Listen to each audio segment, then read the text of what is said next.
Hello, commuters of Toronto, and especially Ward 5 residents and anyone who's on the Ward 5 pedestrian and cycling committee, and and especially all of the suburban cyclists out there. I think I have the answer to our problems.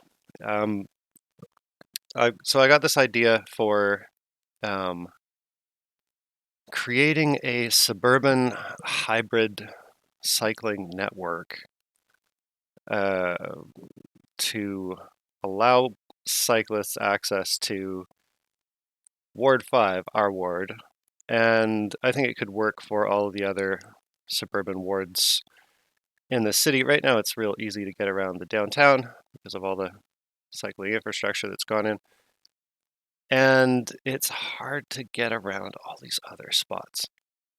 Um, and so I'm just, first, I'm going to quickly just go over this idea and introduce it. Then I'm going to go through the justifications for it, and then I'm going to get into some of the details of like uh, how I'm thinking about or how I would recommend actually accomplishing it. And it starts with this map of the ward, and the lines that I've made here in black are the like rail lines, and you can see the Humber River, the highway, um, and all of the crossing points that go through them.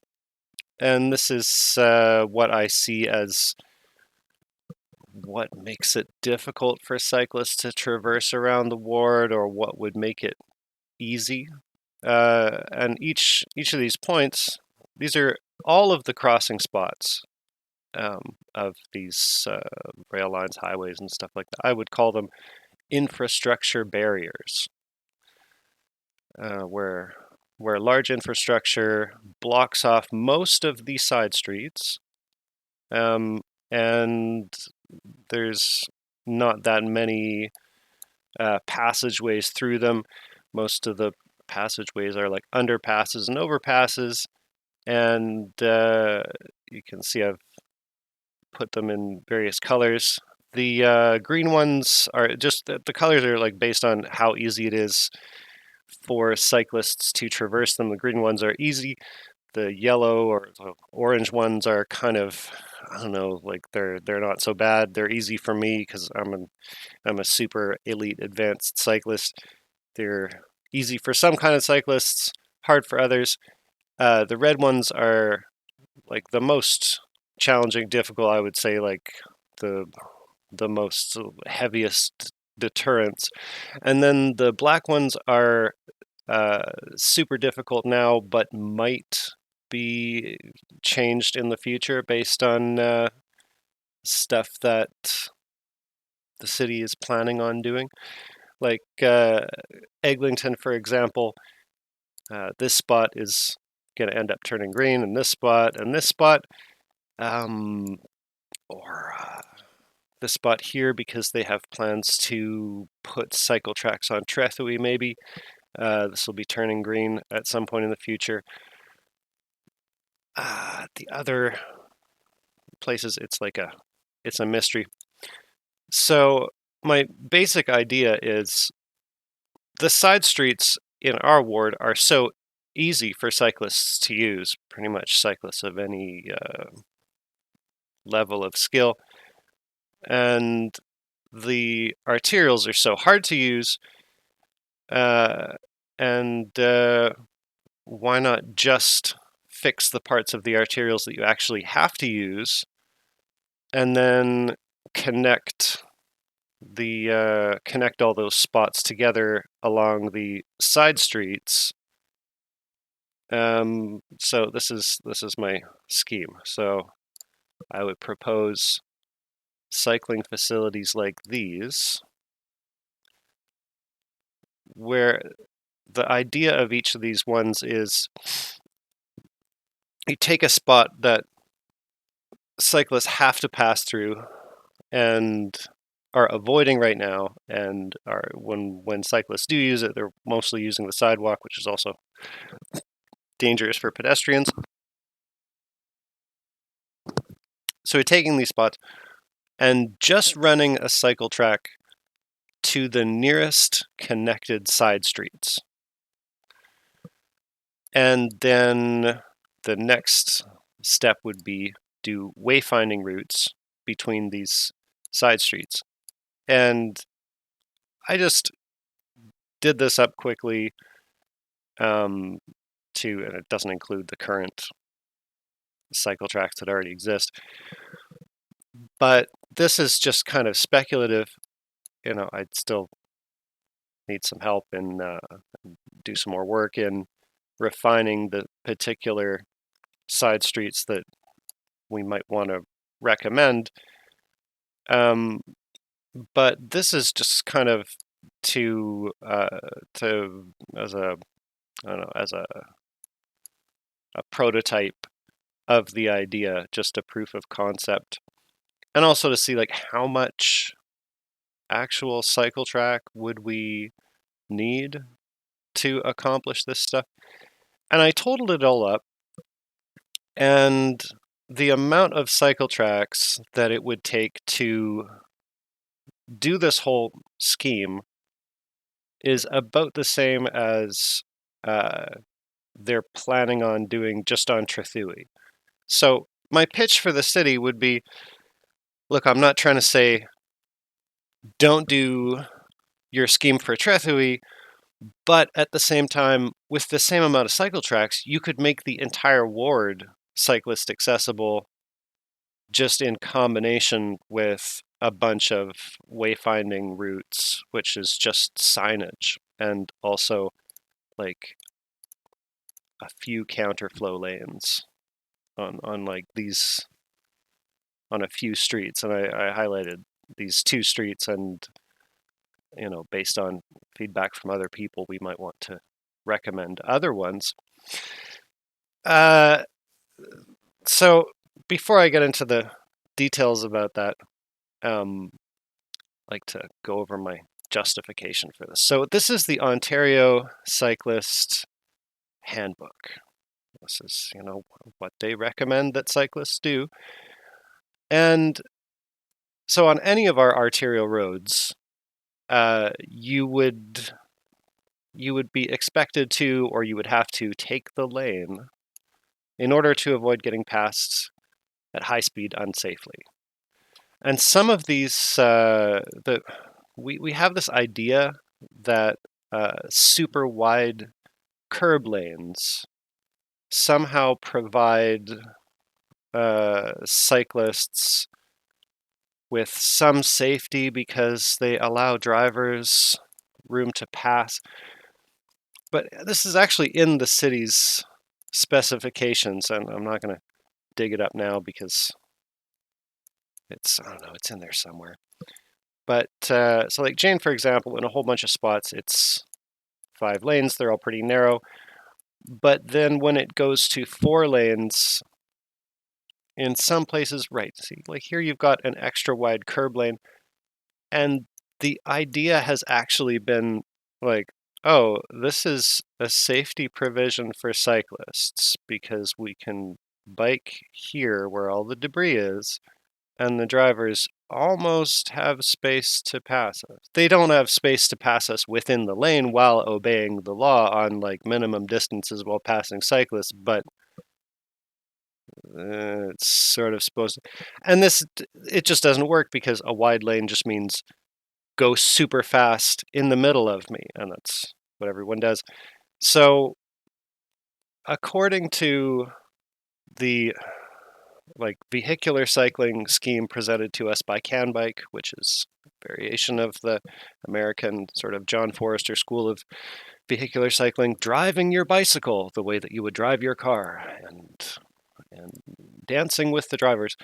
The only way to use these arterials would be to ride your bike down the center of the lane and use whatever opportunities you have to pull over and get out of the way of drivers so that you can comply with the Ontario Highway Traffic Act provision of slower traffic yielding to faster traffic when they're approaching from behind, which applies to cyclists. So in the Ontario Cycling Handbook, it talks about taking the lane, cycling in the center of the lane. And then it says it is not safe to take a lane on high-speed roads. And they don't say what a high-speed road is, but I would say, like, yeah, Jane probably qualifies because the drivers are going 2 or 3 times as fast as the cyclists. Cyclists are going somewhere between 15 kilometers an hour and 40. And I don't know, the drivers on Jane are going somewhere between 50 and 70. Probably typically at 50, but 50 is quite a bit faster than. Anyway, when I try to use my bike on these roads, there's all these places where I'm like, yeah, there's not really, like if there's a city bus behind me and they are changing lanes to pass me, somebody behind them is just going to end up smashing into me. And so my interpretation of the Ontario Cycling Handbook is all of these suburban arterials, Lawrence, Jane, Keel, they're all high speed and they're all unsafe for like most cyclists to use. There's a portion of cyclists who are willing to use these and who do not want cycling facilities to go onto them because then they'll be expected to use those facilities. But in general, the cyclists in our neighborhood are not using their bikes for transportation.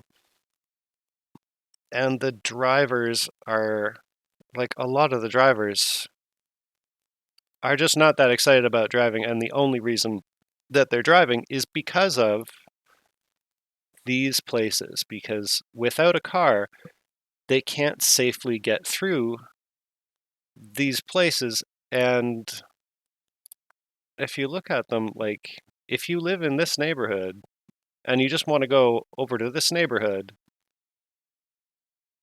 just take my word for it or go check it out for yourself. All these spots are like pedestrian and cyclist punishment zones. They are not they're not traversable in a reasonable way. Sidewalks are super narrow. The sidewalks are so narrow for the most part that a cyclist obeying the law and walking their bike on the sidewalk doesn't actually have enough room to pass somebody who's walking the other way. And let's say one person who's using a mobility device like a wheelchair and another person who's got a stroller for their kids or is walking with their dog or whatever, they don't actually have room to pass by each other. And the cyclists actually riding their bikes, like in going through these places, cyclists end up riding their bikes super slowly because they actually don't have enough space to walk their bikes past another pedestrian. So they're either breaking the law or they're having to like squeeze past somebody. It's just not really an equitable situation. So, okay, so like the other justification for why people should be able to use their bicycle to commute through here is like a lot of these trips. Let's see, let's just put a random one together. So let's say you wanted to go to the. Let's say you live in this neighborhood here and you want to go over to work at the Home Depot. As a bike trip, this is like 13 minutes. On transit, this is ridiculous, like either a half hour or 40 minutes.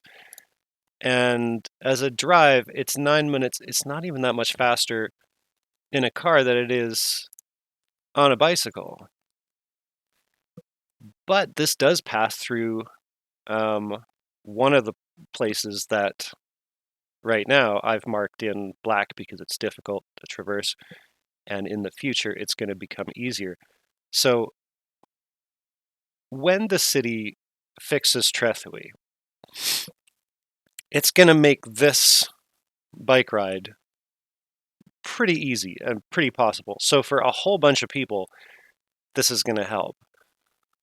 But that one fix on Trethewey, like let's say combined with Eglinton getting cycle tracks, that allows,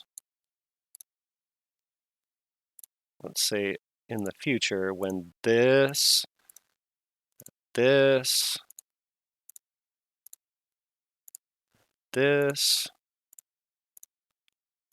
and that are all green, and that's all super easy.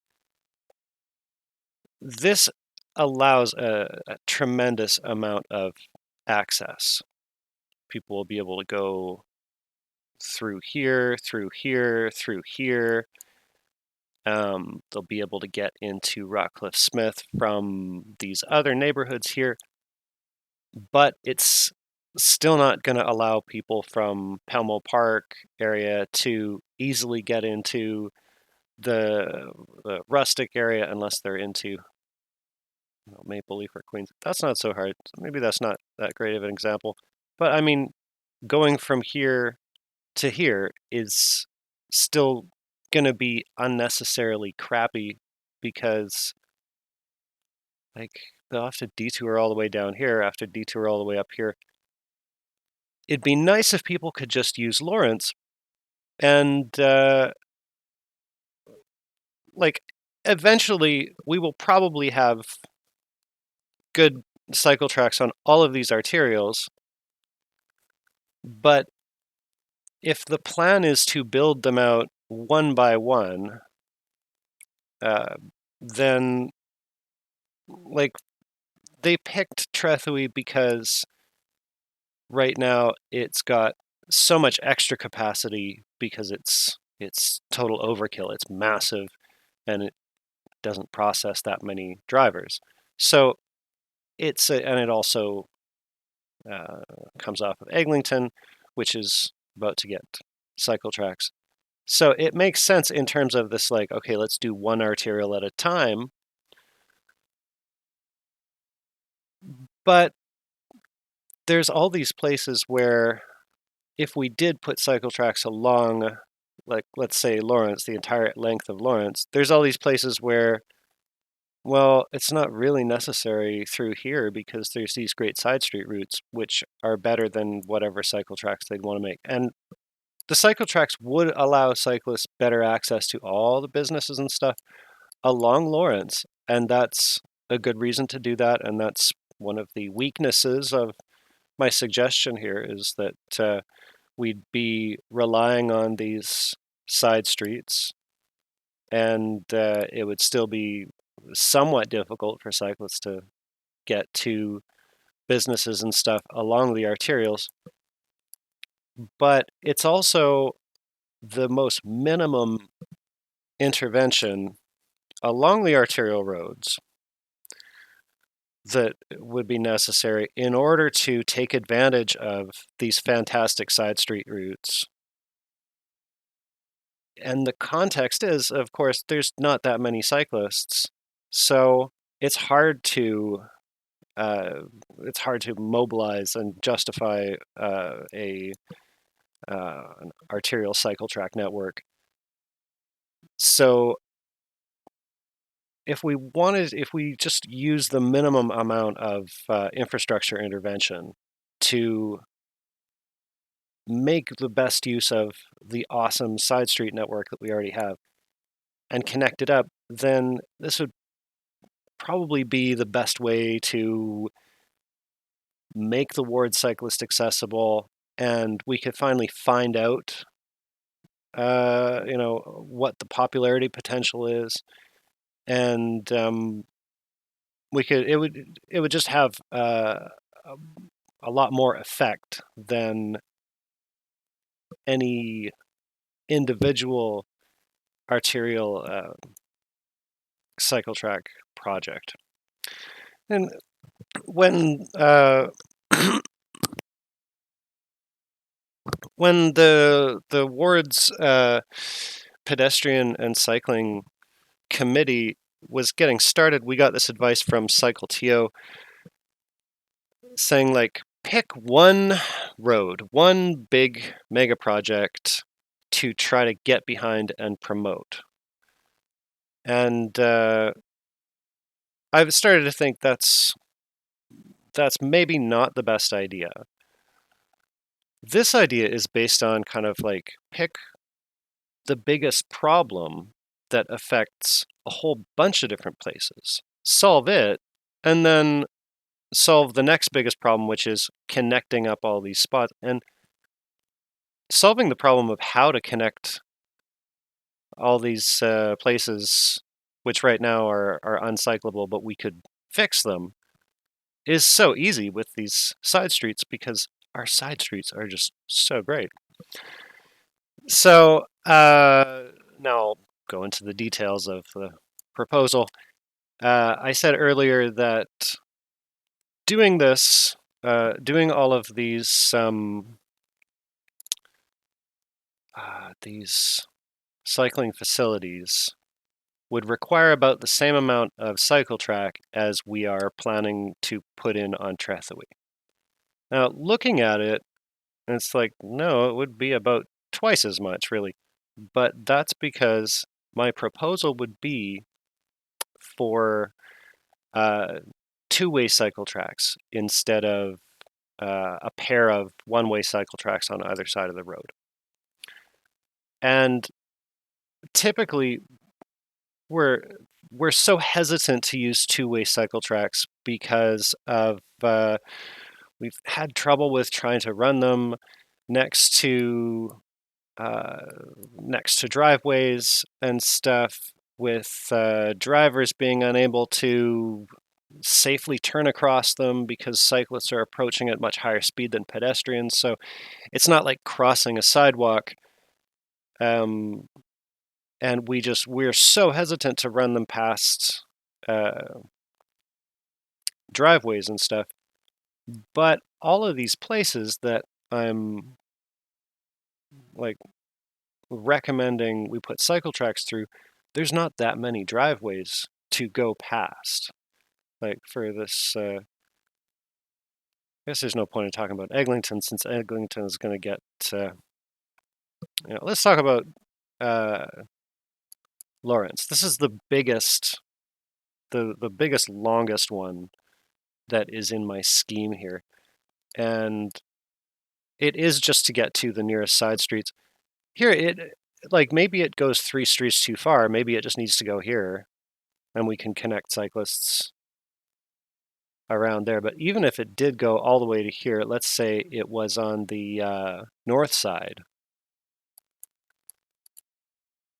On the east end of this, it would only have to go through like 1, 2, 3, 4 driveways. And because it's going through so few of them, I feel like we could just make it the cyclist's problem to yield to turning drivers, which is that's what they did on Eglinton, where it goes through Eglinton Flats, where this two-way cycle track here crosses over the entrance to Fergiebound Park. There's signs on the cycle track telling cyclists to yield to turning traffic. This is what cyclists already do on this part of Runnymede here, that has cycle tracks going each way. And this part of Runnymede is kind of a good example of where maybe we should have made this a two-way cycle track, because I'll just go there and check it out. Like, what I'd love to hear the story of how this went in. And this place is really a very good example of the type of intervention that I'm talking about, where we took a place where a major arterial is super hard for cyclists to use, but does connect side streets, which are awesome for cyclists to use, just with a short bit of cycle track, and it has worked super duper well. But at the same time, we took 2 driving lanes in order to make 2 cycling lanes, both of which are too narrow for cyclists to pass each other in.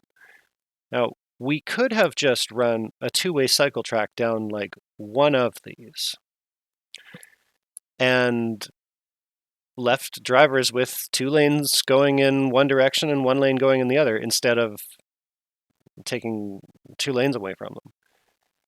The resultant cycle track would have allowed faster cyclists like me to pass slower cyclists like the one that I got stuck behind the other day, and like it would have had to run past like 2 driveways on this side and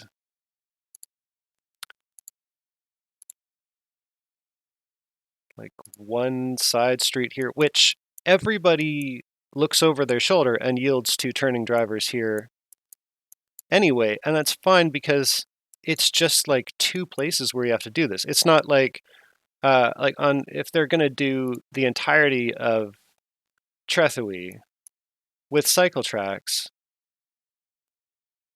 then yeah, it's going to be annoying for, cyclists to have to look over their shoulder and yield with every single one of these driveways and stuff. So they're going to try to make the drivers yield to cyclists, which is easier when the cyclists are only coming from one direction. So for a big long cycle track, that makes sense. But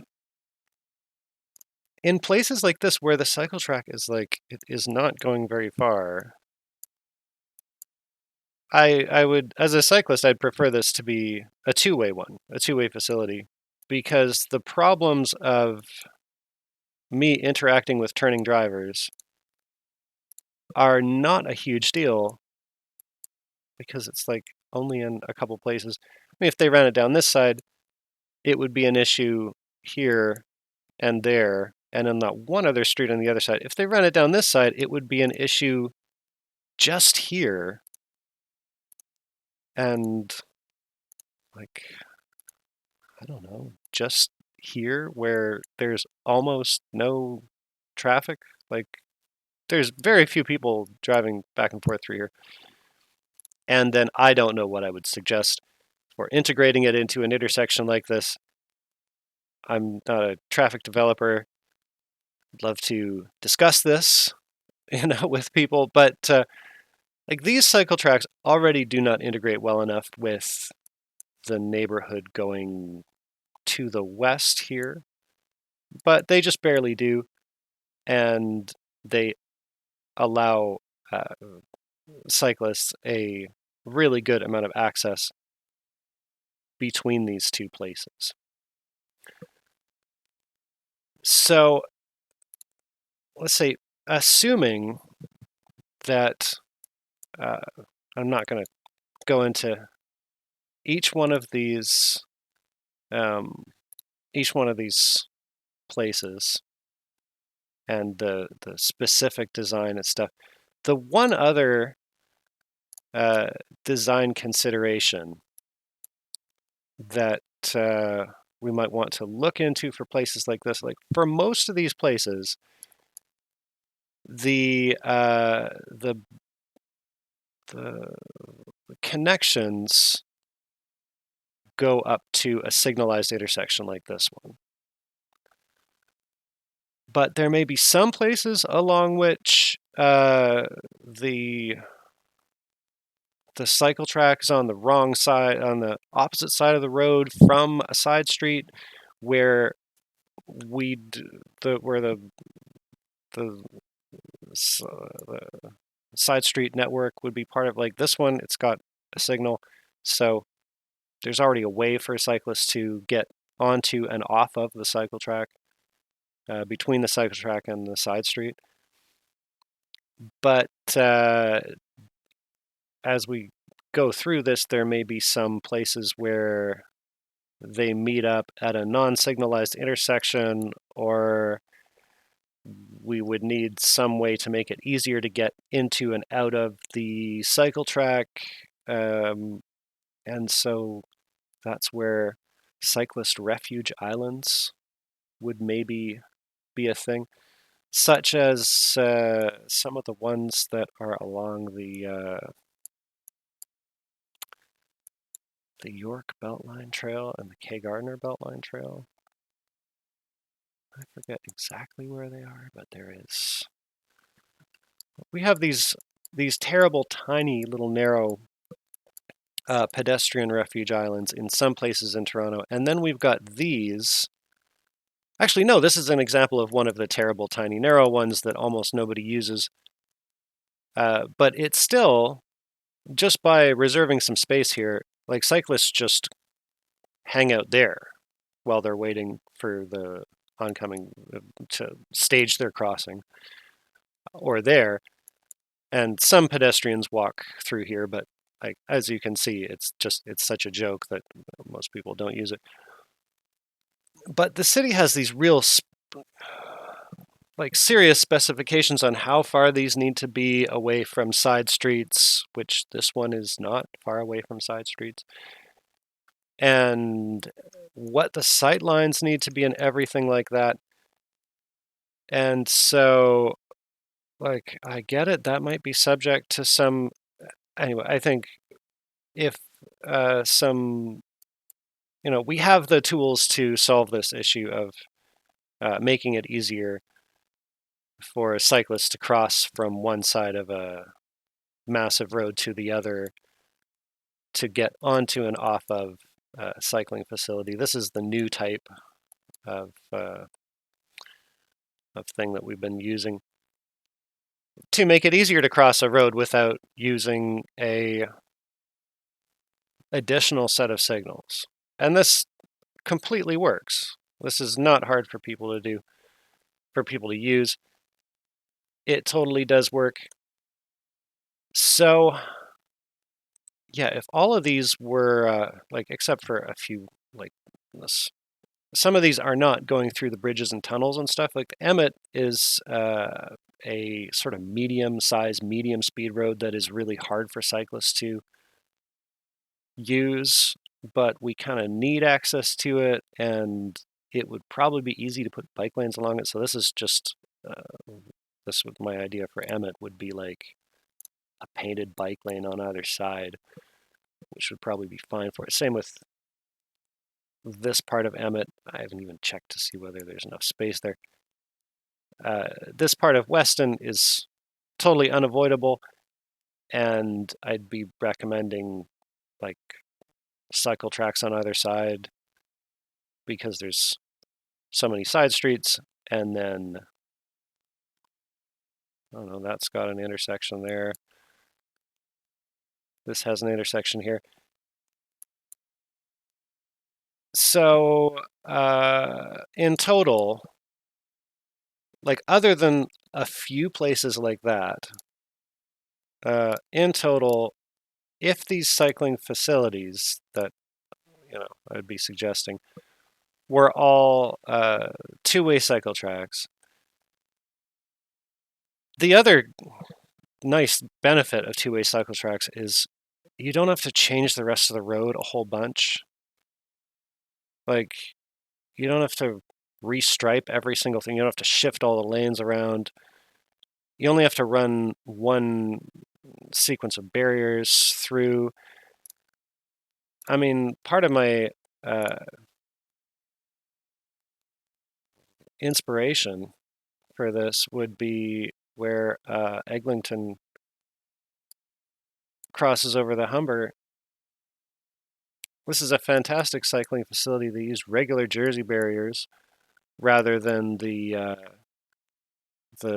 low ones that were used on Scarlet, which drivers keep mounting up with their vehicles. So this is like putting in a set of cycle tracks like this. It costs so much more because there's two sets of barriers. The lanes, as you can see, they all had to be shifted, and you end up with places like this where the center lane is not doing anything for anyone. It does allow emergency vehicles access, and that that is a thing that is important.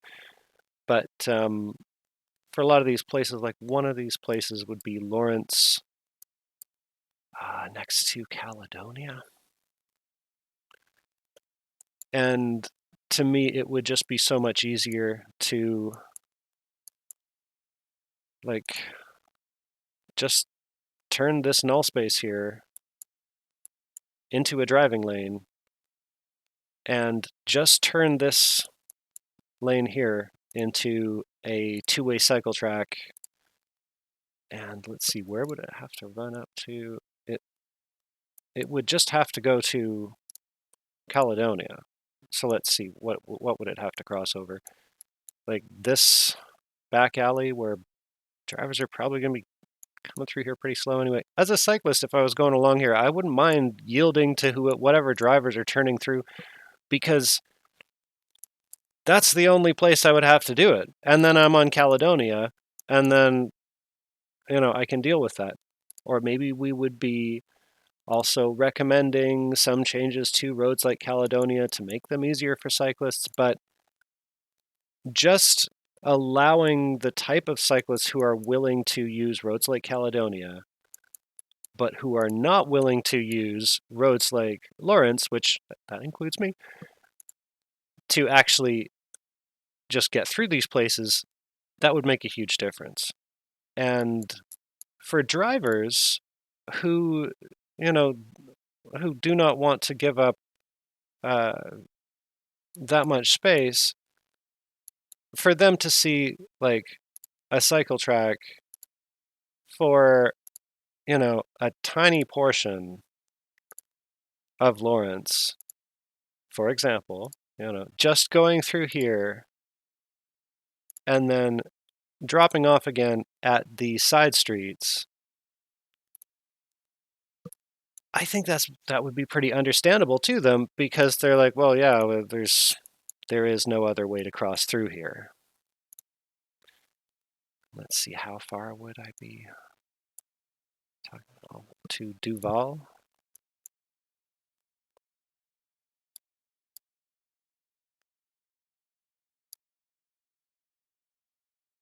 I mean, you could probably just go to, like, in terms of the bare minimum, it could just go up to Redberry. Or is there even an access point here? No, there is for pedestrians and not for cyclists.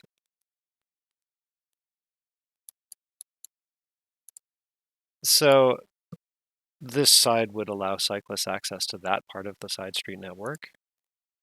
And then taking it to, so let's say it's running across the south side of Lawrence. Oh yeah, the idea of running it up to Duval was because there is signal lights at Duval, which would make it easy to get onto and off of the cycle track. So let's say it's on the south side. In this particular example, we'd probably be wanting to like eliminate this island here. So like, oh my, we would be turning a 5-lane bit of road into a 4-lane bit of road just for like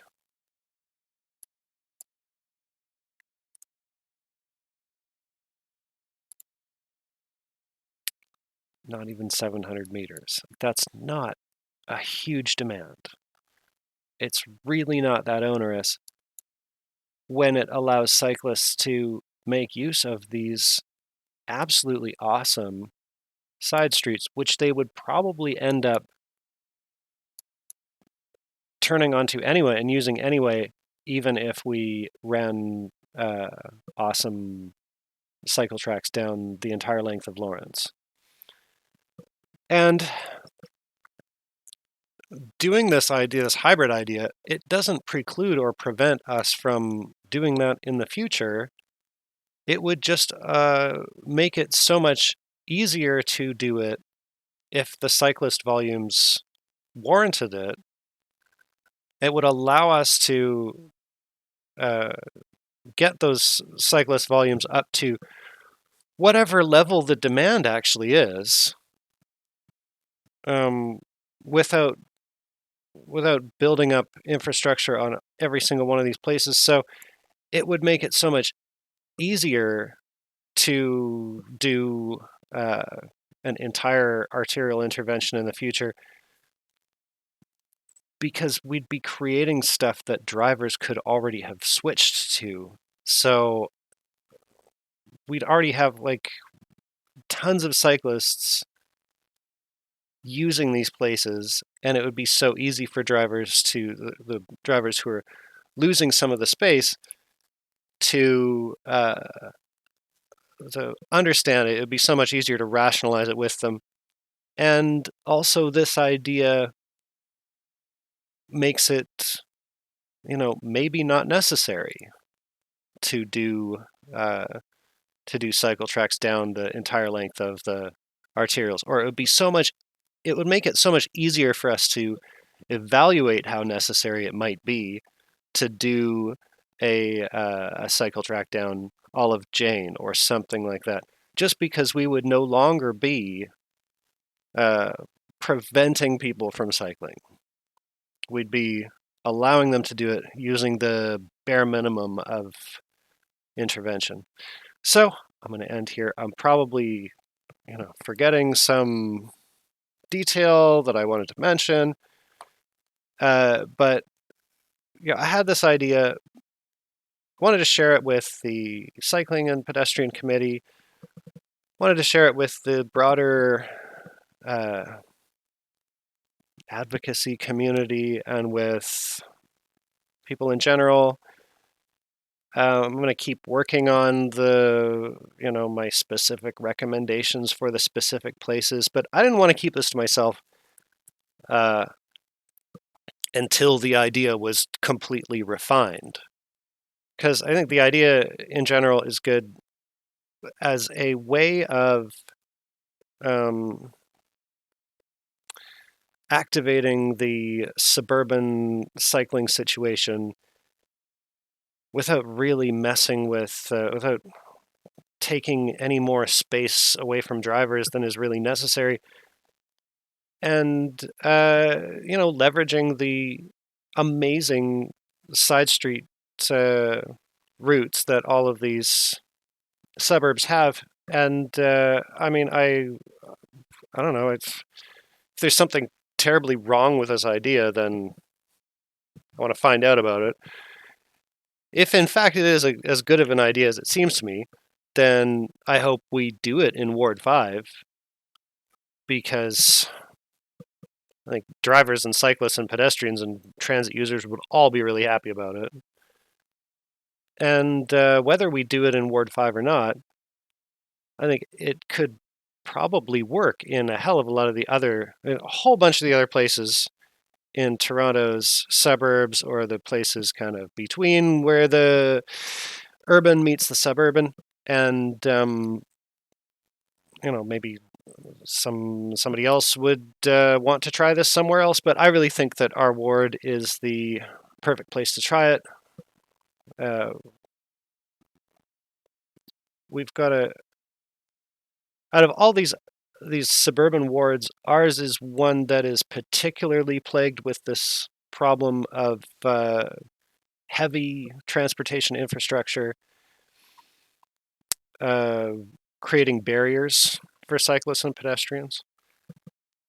And we also have some of the most beautiful, I live here, so I'm a bit biased, but our area is it's so lovely.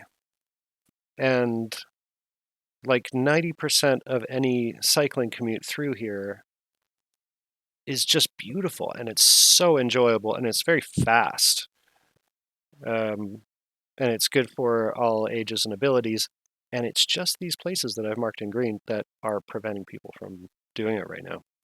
And a few other places, I don't know, because I haven't, this isn't very complete. But also, our ward is one of the ones where like the Strava map kind of goes dark. we've got, I think, I think the difference between our the number of people who want to switch some of their commutes over to cycling versus the number of cyclists who are actually doing it right now is a real extreme difference compared to a lot of these other wards. So I think we've got a huge amount of latent demand and a very low amount of actual usage. I think if you just look at what the infrastructure is like right now, it's pretty obvious why that is. And so this idea addresses that. And hopefully it's a good idea and it's popular and it will happen. Because, I mean, it could happen with the same budget as we are about to spend on Trethewey. So it's very cheap. It's a nice opportunity. I wouldn't want it to slow down the Trethewey project or anything like that. But I think it's a good way to approach the transportation services crew about it, is to say, like, you're already willing to do this on Trethewey for the same amount of money, pretty much. We could activate the whole ward. And also, we are a huge barrier between these other wards. We are we are a roadblock between these other places. So we should probably like stop forcing everyone to drive through our ward. Anyway, have a great day. This is way longer than I wanted it to be.